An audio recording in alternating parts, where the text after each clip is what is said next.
ನನ್ನ ಮಗು ಅಂತ ಅವತ್ತು ಹೇಳಿದ್ದೆ, ಇವತ್ತು ಹೇಳ್ತಿದ್ದೀನಿ, ನೀನು ನನ್ನ ಮಗು ಹಾಗೇನೆ. ಮಗು ತಪ್ಪು ಮಾಡಿದ್ರೆ ತಾಯಿ ಕ್ಷಮಿಸ್ತಾಳೆ, ಆದ್ರೆ ಮಗು ತಪ್ಪೇ ಮಾಡಿಲ್ಲ ಅಂತಂದ್ಮೇಲೆ ತಾಯಿ ಹೇಗೆ ತಾನೇ ಕ್ಷಮಿಸ್ತಾಳೆ ಹೇಳು?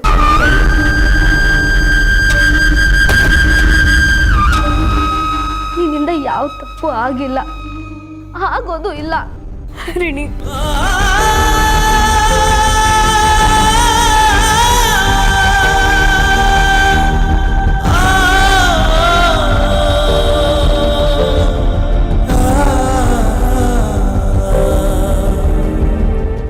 ನಿನ್ ಮನ್ಸು ಅಪ್ಪಟ್ಟ ಬಂಗಾರ ಬೆಳ್ಳಿ.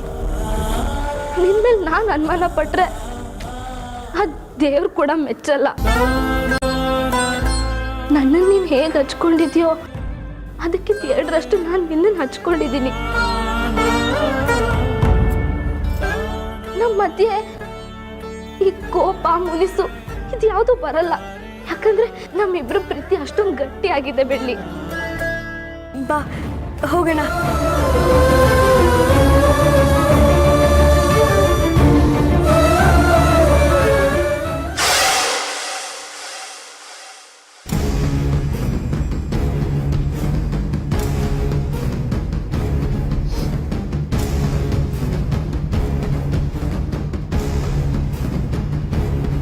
ಚೇತು ಬಾಯ್ಲಿ. ಏನಕ್ಕ? ನೋಡು ಚೇತು, ಮದ್ವೆ ಹತ್ರ ಬರ್ತಾ ಇದೆ. ನೀನೇ ನಿಂತು ಎಲ್ರ ಹತ್ರನೂ ಕೆಲಸ ಮಾಡಿಸ್ಬೇಕು. ಮದ್ವೆಗೆ ಬರೋರಿಗೆ ಉಳ್ಕೊಳ್ಳೋಕೆ ಯಾವ ತೊಂದರೆನೂ ಆಗ್ಬಾರ್ದು. ಎಲ್ಲರೂ ಸೋಂಬೇರಿಗಳು ಕಣೋ, ನೀನೇ ಸೇರಿಸಿ ಕೆಲಸ ಮಾಡಿಸ್ಬೇಕು, ಆಯ್ತಾ? ಆಮೇಲೆ ಸರಿ, ನೀನು ಹೋಗು.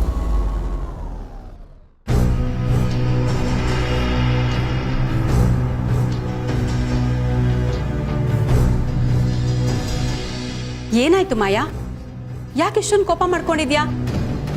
ಮದುಮಗಳು ನೀನು, ನಿನ್ ಮುಖದಲ್ಲಿ ನಗುನೇ ಇಲ್ವಲ್ಲ? ನಾನು ಅನ್ಕೊಂಡಿದ್ದು ಯಾವತ್ತು ನಡೆಯುತ್ತೋ ಅವತ್ತೇ ನಾನು ಸಂತೋಷವಾಗಿರೋದು. ಅದಕ್ಕೆ ಅಂಥದ್ದೇನಾಯ್ತು? ಇನ್ನೇನಾಗಬೇಕು ಅದಕ್ಕೆ? ಬೆಳ್ಳಿ ಹರಿಣಿ ಇಬ್ರು ದ್ವೇಷದಿಂದ ಜಗಳ ಆಡ್ತಾರೆ. ಬೆಳ್ಳಿಗೆ ಸಪೋರ್ಟ್ ಮಾಡೋರೇ ದೂರ ಹೋದ್ರೆ ಅವಳೇ ಈ ಮನೆ ಬಿಟ್ಟು ಹೋಗ್ತಾಳೆ ಅಂತ ಅನ್ಕೊಂಡೆ.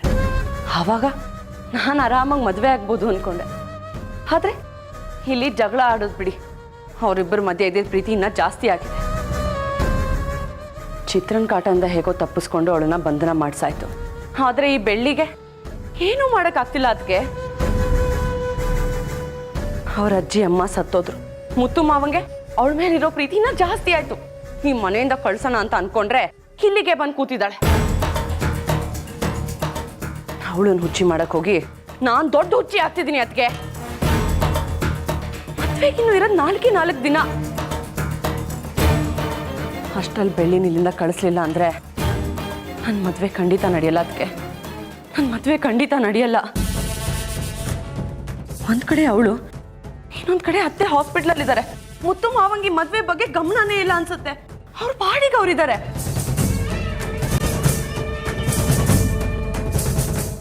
ಮತ್ತೆ ಮದ್ವೆ ಅರ್ಧಕ್ಕೆ ನಿಲ್ಲುತ್ತೆ. ನಾವು ಮತ್ತೆ ಅದನ್ನೇ ಪ್ರಯತ್ನ ಮಾಡ್ತೀವಿ. ಇದೆಲ್ಲ ಆಗಸ್ಟಲ್ಲಿ ನನಗೆ 50 ವರ್ಷ ಆಗೋಗಿರುತ್ತೆ. ಇನ್ನು ನಾನು ಯಾವಾಗ ಮದುವೆ ಆಗಲಿ? ಇಲ್ಲ ಅದಕ್ಕೆ ಇಲ್ಲ, ಆದಷ್ಟು ಬೇಗ ನನ್ನ ಮದುವೆ ನಡೀಲಿಲ್ಲ ಅಂದರೆ ನನಗೆ ನಾನು ಏನಾದರೂ ಮಾಡ್ಕೋತೀನಿ. ಮಾಯಾ, ಸಮಾಧಾನ ಮಾಡ್ಕೊ. ಯಾಕೆ ಹೇಗೆಲ್ಲ ಮಾತಾಡ್ತಿದ್ಯಾ ನೀನು?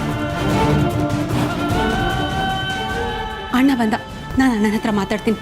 ನೀನು ಸ್ವಲ್ಪ ಸಮಾಧಾನವಾಗಿರು.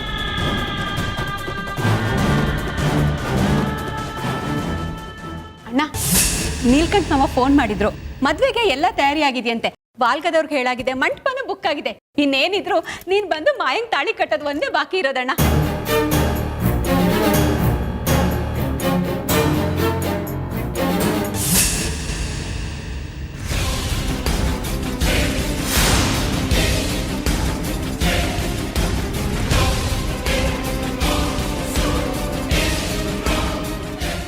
ಮಾಯಾ, ಸಮಾಧಾನ ಮಾಡ್ಕೋ. ನೀನೇನು ಯೋಚನೆ ಮಾಡಬೇಡ. ನೀನೇನು ಅನ್ಕೊಂಡಿದ್ಯೋ ಅದೆಲ್ಲ ನಡೆಯುತ್ತೆ ಮಾಯಾ. ನೋಡಿದ್ರ ಅದಕ್ಕೆ? ನೋಡಿದ್ರ ನಿಮ್ಮ ಅಣ್ಣ ಮಾಡಿದ ಕೆಲಸ?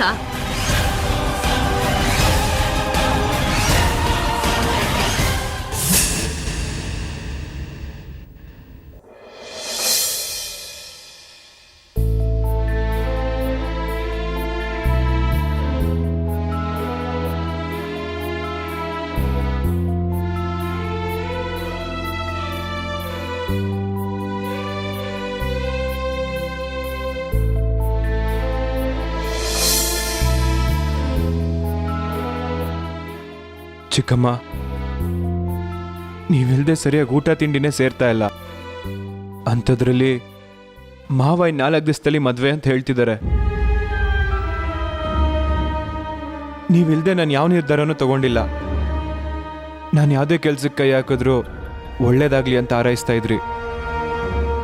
ಆದರೆ ನೀವಿಲ್ಲ ಅನ್ನೋ ನೋವು ನನ್ನ ಕಾಡ್ತಾ ಇದೆ ಚಿಕ್ಕಮ್ಮ. ನೀವಿಲ್ದೆ ನಾನು ಹೇಗೆ ಸಂತೋಷವಾಗಿರ್ಲಿ, ಹೇಗೆ ತಾಳಿ ಕಟ್ಲಿ? ನೀವೊಬ್ರು ನನ್ನ ಜೊತೆಗಿದ್ರೆ ಇಡೀ ಜಗತ್ನೇ ಗೆಲ್ಲೋ ಧೈರ್ಯ ಇರುತ್ತೆ. ಆದರೆ ನೀವಿಲ್ಲ ಅಂದರೆ ಇಡೀ ಪ್ರಪಂಚನೇ ಖಾಲಿ ಖಾಲಿ ಅನ್ಸುತ್ತೆ ಚಿಕ್ಕಮ್ಮ. ಪ್ರೀತಿ ಅಂದ್ರೆ ಏನು ಅಂತ ತೋರಿಸ್ಕೊಟ್ಟಿದ್ದೆ ನೀವು. ಈ ಮನೇಲಿ ಎಲ್ಲ ಇದೆ, ಆದ್ರೆ ನೀವಿಲ್ಲ ಅನ್ನೋ ಕೊರತೆನ ಯಾರೂ ನಿಗ್ಸಕ್ಕಾಗಲ್ಲ ಚಿಕ್ಕಮ್ಮ.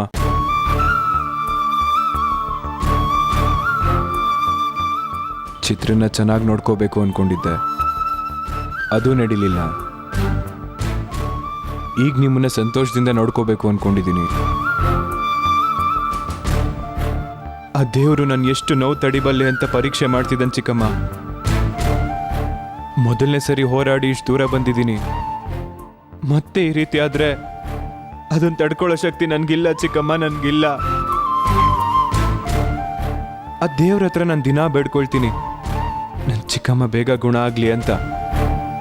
ಆದ್ರೆ ಅವನಿಗೆ ನನ್ನ ಮೇಲೆ ಇನ್ನೂ ಕರುಣೆ ಬಂದಿಲ್ಲ ಅನ್ಸುತ್ತೆ. ನಾವು ಯಾವ್ದನ್ನ ಜಾಸ್ತಿ ಬೇಡ್ಕೊಳ್ತೀವೋ ಅದನ್ನೇ ದೂರ ತಳ್ತಾನೆ.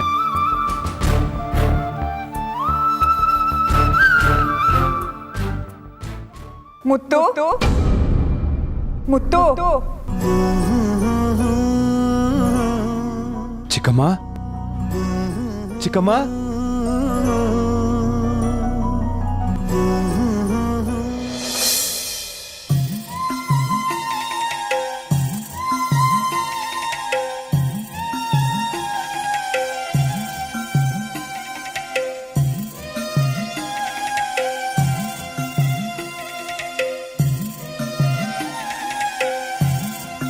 ಚಿಕ್ಕಮ್ಮ,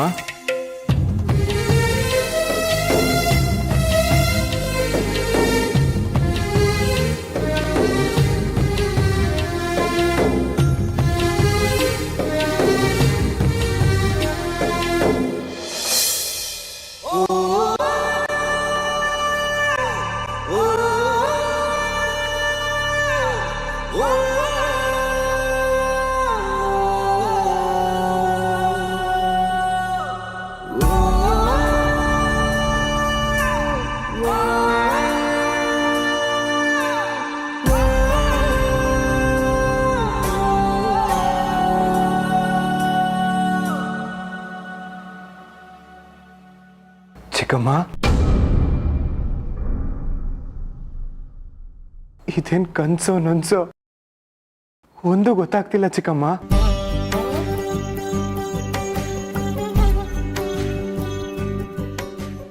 ನನಗೆ ನಂಬೋಕೆ ಆಗ್ತಿಲ್ಲ ಚಿಕ್ಕಮ್ಮ. ಹೇಗ್ ಬಂದ್ರಿ ನೀವು? ನೀನು ಆ ದೇವ್ರ ಹತ್ರ ನಮ್ಮ ಚಿಕ್ಕಮ್ಮನಿಗೆ ಏನೂ ಆಗ್ಬಾರ್ದು ಅಂತ ಬೇಡ್ಕೊಳ್ತಾ ಇದೆಯಲ್ಲ, ಅದಕ್ಕೆ ಆ ದೇವರು ನಿನ್ನ ಪ್ರೀತಿಗೆ ಸೋತು ಈ ನಿನ್ನ ಚಿಕ್ಕಮ್ಮನ ಕಳ್ಸ್ಕೊಟ್ಟಿದ್ದಾನಪ್ಪ. ನಾನು ನನ್ನ ಮಗನ ನೋಡ್ಬೇಕು, ಅವನ ಜೊತೆ ಮಾತಾಡ್ಬೇಕು ಅಂತ ಆಸೆ ಪಡ್ತಾ ಇದ್ದು. ಅದಕ್ಕಿವತ್ತು ಮುಕ್ತಿ ಸಿಗ್ತಿದೆ. ಈ ಅಮ್ಮ ಮಗನ ಪ್ರೀತಿಗೆ ಆ ದೇವರು ಸೋತ್ ಹೋಗಿದ್ದಾನೆ. ಮುತ್ತು, ನಾನಿಲ್ದೆ ನಿನ್ ಮದುವೆ ಆಗೋದಕ್ಕೆ ನಿನಗೆಷ್ಟು ಕಷ್ಟ ಆಗ್ತಾ ಇದೆ ಅಂತ ನನಗೆ ಚೆನ್ನಾಗಿ ಗೊತ್ತು. ಮಾಯನು ನನ್ನ ಮಾತಿನ ಮೇಲೇನೆ ಈ ಮದುವೆ ಆಗಕ್ಕೆ ಒಪ್ಪಿದ್ದು.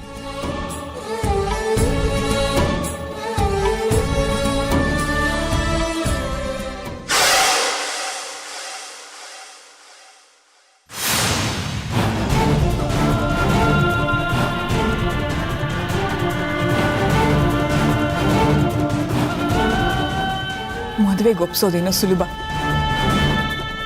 ಆದ್ರೆ ಜೊತೆಗಿಲ್ಲ ಅನ್ನೋ ನೋವಿದೆಯಲ್ಲ, ಅದನ್ನ ಸಹಿಸ್ಕೊಳ್ಳೋದು ತುಂಬಾ ಕಷ್ಟ.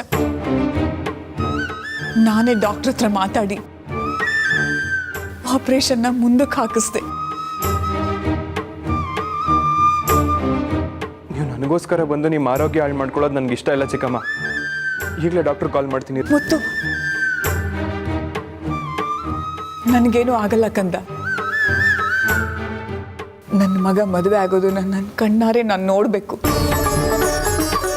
ಅವನು ಸಂತೋಷವಾಗಿರೋದನ್ನ ನೋಡಿ ನಾನು ಖುಷಿ ಪಡಬೇಕು.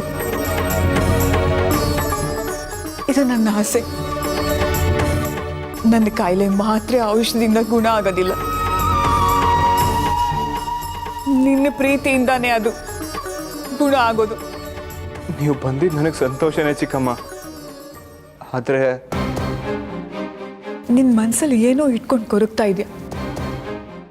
ಅದರಿಂದನೇ ನಿನ್ನ ಮುಖದಲ್ಲಿರೋ ಮದುವೆ ಕಳೆ ಕಡಿಮೆ ಆಗಿದೆ.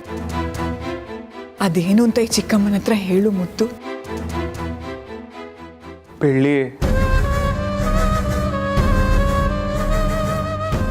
ಬೆಳ್ಳಿನ? ಹೌದು ಚಿಕ್ಕಮ್ಮ. ಅತ್ತೆ ಅಜ್ಜಿ ಸಾವುಗೆ, ಬೆಳ್ಳಿ ಸ್ಥಿತಿಗೆ ನಾನೇ ಕಾರಣ ಅಂತ ದಿನ ಕೊರಗೋ ಹಾಗಾಗಿದೆ. ಆ ನೋವು ನಾನು ಇನ್ನಷ್ಟು ಕೊರಗೋ ಹಾಗೆ ಮಾಡಿದ್ದೆ ಚಿಕ್ಕಮ್ಮ. ಪಾಪ ಅವ್ರ ಪಾಡ್ಗವ್ರು ಆರಾಮಾಗಿದ್ರು. ನಾನು ಆಡಿದ ಒಂದೇ ಒಂದು ಮಾತಿಂದ ಅವ್ರ ಮನೇನೆ ಚೂರು ಚೂರಾಗೋಯ್ತು ಚಿಕ್ಕಮ್ಮ. ನೀನು ಅವನ್ನೆಲ್ಲ ಮನ್ಸಲ್ಲಿ ಇಟ್ಕೊಂಡು ನಾನು ಹೇಗೆ ನೆಮ್ಮದಿಯಾಗಿ ಮದುವೆ ಆಗಲಿ ನೀವೇ ಹೇಳಿ. ತಪ್ಪು ಮಾಡಿದ್ದು ನಾನು, ಅದ್ರ ಶಿಕ್ಷೆ ಅನುಭವಿಸ್ತಿರೋದು ಬೆಳ್ಳಿ.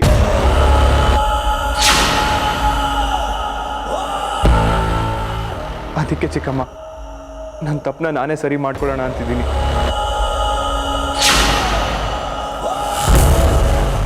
ಬೆಳ್ಳಿಗೆ ಒಂದು ಒಳ್ಳೆ ಬಾಳ್ ರೂಪಿಸಿ ಅದ್ರಲ್ಲಿ ಅವಳು ನೆಮ್ಮದಿ ಆಗಿದ್ದಾಳೆ ಅಂತ ಗೊತ್ತಾದ್ಮೇಲೆ ಅಷ್ಟೇ ನಾನು ಮದುವೆ ಆಗೋದು.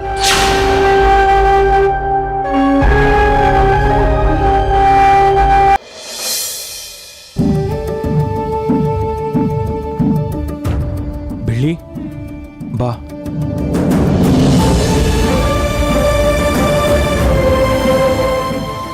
ಆಶೀರ್ವಾದ ತಗೋ.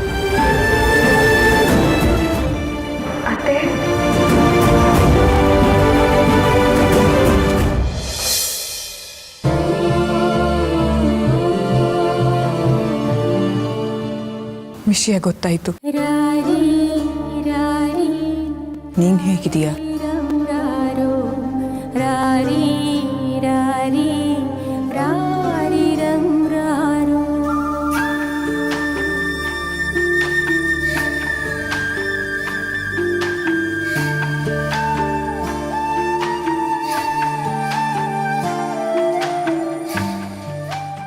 ನಿನ್ನ ನಿರ್ಧಾರ ಸರಿಯಾಗಿದೆ.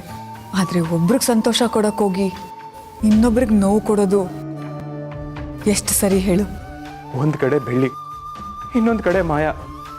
ನನಗಿಬ್ರು ಚೆನ್ನಾಗಿರ್ಬೇಕು, ಯಾರಿಗೂ ಅನ್ಯಾಯ ಆಗ್ಬಾರ್ದು ಅಂತ ನಾನು ಕಷ್ಟಪಡ್ತಾ ಇದ್ದೀನಿ.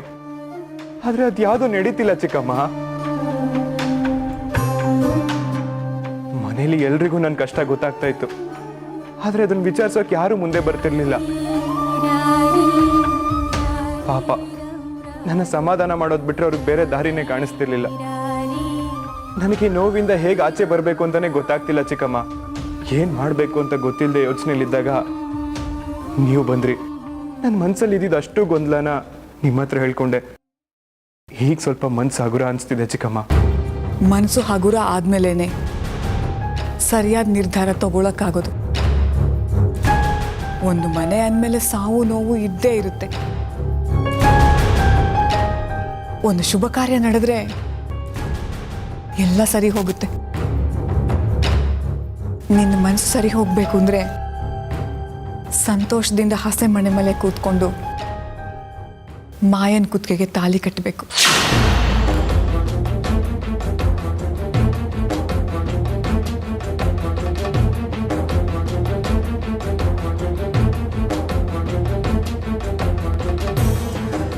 ನಿನ್ನ ಮದುವೆ ಆದಮೇಲೆ ಒಂದು ಒಳ್ಳೆ ಮನೆತನದಿಂದ ಹುಡುಗನ ನೋಡಿ ಬೆಳ್ಳಿಗೆ ಮದುವೆ ಮಾಡೋಣ.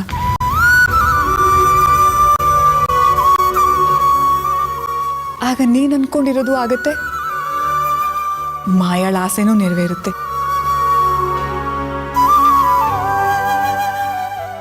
ಹೀಗೆ ನೀನು ಮಾಡೋದ್ರಿಂದ ಯಾರಿಗೂ ಅನ್ಯಾಯ ಆಗೋದಿಲ್ಲ. ಮನೇಲಿ ಎಲ್ಲರೂ ಸುಖವಾಗಿ ಸಂತೋಷವಾಗಿರ್ತಾರೆ. ಮತ್ತೆ ಈ ಮನೇಲಿ ಸಂತೋಷ ತುಂಬಿ ತುಳುಕಾಡುತ್ತೆ. ಆ ಸಂತೋಷ ನಿನ್ನ ನಿರ್ಧಾರದ ಮೇಲೆ ನಿಂತಿದೆ ಮುತ್ತು. ಸರಿ ಚಿಕ್ಕಮ್ಮ, ನಿಮ್ಮ ಮಾತು ಯಾವತ್ತಾದ್ರೂ ನಾನು ಎದುರುತ್ರ ಕೊಟ್ಟಿದ್ದೀನ? ನಿಮ್ಮಿಷ್ಟದಾಗೆ ಮದುವೆ ನಡೀಲಿ.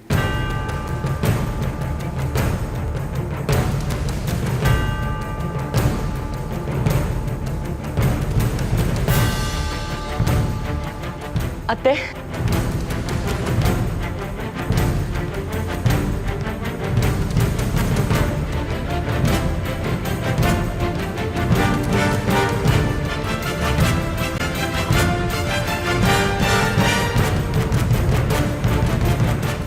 ನೀವು ಒಪ್ಕೊಂಡಿದ್ದು ನಂಗೆ ತುಂಬ ಖುಷಿ ಆಯಿತು ಮಾವ. Thank you.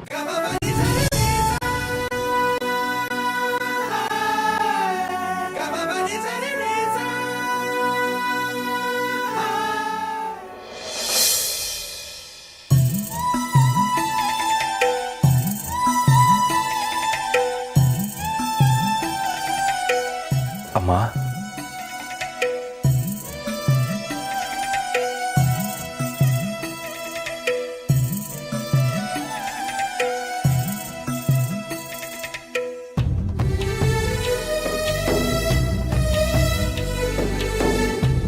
ನಿಜ ಹೇಳಬೇಕು ಅಂದರೆ ಇಷ್ಟು ದಿನ ನಾನು ಪಟ್ಟಿದ್ದ ಪಾಡು, ಈ ಕಷ್ಟನೆಲ್ಲ ನೀನು ಸಹಿಸ್ಕೊಂಡಿದ್ದಕ್ಕೆ ನಾನೇ ನಿನಗೆ ಥ್ಯಾಂಕ್ಸ್ ಹೇಳಬೇಕು ಮಾಯಾ. ಪ್ರತಿ ಸರಿ ನನ್ನ ಮದುವೆನ ಮುಂದಕ್ಕೆ ಹಾಕ್ದಾಗ ನಾನು ಕೊಡ್ತಿದ್ದಿದ್ದ ಕಾರಣ ನನಗನ್ಸ್ತಿದ್ದೆ ಹೊರತು ಅದರಿಂದ ನಿಮ್ಗೆ ಎಷ್ಟು ನೋವಾಗ್ತಿದೆ ಅಂತ ನಾನು ಯೋಚನೆ ಮಾಡಲಿಲ್ಲ ಮಾಯಾ. ನನ್ನ ಕ್ಷಮಿಸ್ಬಿಡು. ನೀವೇನೇ ಯೋಚನೆ ಮಾಡಿದ್ರು, ಏನೇ ನಿರ್ಧಾರ ತಗೊಂಡ್ರು, ಅದ್ರ ಹಿಂದೆ ಒಂದು ಒಳ್ಳೆ ಉದ್ದೇಶ ಇರುತ್ತೆ ಅಂತ ನನಗೆ ಗೊತ್ತು ಮಾವ. ಸಮಯ ಅನ್ನೋದು ಎಲ್ಲರನ್ನೂ ಪರೀಕ್ಷೆ ಮಾಡುತ್ತೆ, ಆದರೆ ನೀವು ಅದರಲ್ಲಿ ಯಾವತ್ತೂ ಸೋತಿಲ್ಲ. ನೀವೆಷ್ಟು ಕಷ್ಟಪಟ್ಟಿದ್ದೀರಂತ ನನಗೆ ಗೊತ್ತು ಮಾವ. ಆದರೆ ಇವಾಗ ಅತ್ತೆ ಬಂದಿದ್ದಾರಲ್ವಾ, ಇನ್ಮೇಲಿಂದ ನೀವು ಸಂತೋಷವಾಗಿರ್ತೀರ. ಅಮ್ಮ, ನೀನು ಬಂದಿದ್ದು ದೇವರೇ ಭೂಮಿ ಮೇಲೆ ಬಂದಂಗಾಯ್ತು. ಮುತ್ತು ಏನೋ ಮದುವೆಗೆ ಒಪ್ಪಿಗೆ ಕೊಟ್ಟಿದ್ದಾಯ್ತು, ಆದರೆ ಅವನ ಮುಖದಲ್ಲಿ ಆ ಸಂತೋಷನೇ ಕಾಣಿಸ್ತಾ ಇಲ್ಲ.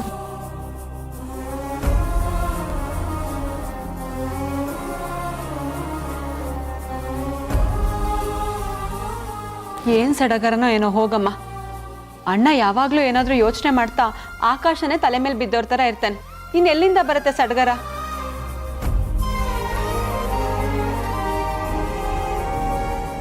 ಹೌದಮ್ಮ, ಅಣ್ಣ ನಡೆದಿರೋ ವಿಷಯನೆಲ್ಲ ನೆನೆಸ್ಕೊಂಡು ತುಂಬ ಬೇಜಾರಾಗಿದ್ದಾನೆ. ಅವನ್ನ ಸಮಾಧಾನ ಮಾಡೋಕ್ಕೆ ತುಂಬ ಕಷ್ಟ ಆಗಿದೆ. ಅವನು ಈ ಟೈಮಲ್ಲಿ ಈ ಥರ ಬೇಜಾರಾಗಿದ್ದರೆ ನೋಡಿದವರು ಬಲವಂತವಾಗಿ ಮದುವೆ ಮಾಡ್ತಾ ಇದ್ದೀರಾ ಅಂತ ತಿಳ್ಕೊಳಲ್ವಾ ಅಮ್ಮ? ಇಲ್ಲ ಚಿಕ್ಕಮ್ಮ, ನೀವು ಬಂದಿದ್ದೀರಾ ಅನ್ನೋದೇ ನನ್ನ ಕೈಲಿ ನಂಬಕ್ಕಾಗ್ತಿಲ್ಲ. ಅದಕ್ಕೆ ಹೇಗಿದ್ದೀನಿ ಅಷ್ಟೇ. ಹೀಗೆ ಹೇಳ್ತಿದ್ದೀನಿ ಕೇಳಿ ಚಿಕ್ಕಮ್ಮ, ಇನ್ಮೇಲೆ ಈ ಮನೆ ಸಂಭ್ರಮದಿಂದ ತುಂಬಿ ತುಳುಕ್ತಾ ಇರುತ್ತೆ.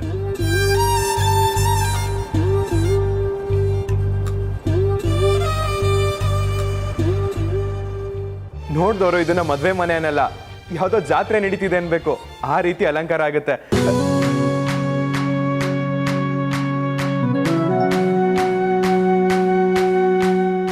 ಎಲ್ರು ನಗ್ನಗ್ತಾ ಖುಷಿಯಿಂದ ಇರಬೇಕು. ಮದ್ವೆ ನಡೆಯೋವರೆಗೂ ಆ ಸಂತೋಷ ಹಾಗೆ ಇರುತ್ತೆ.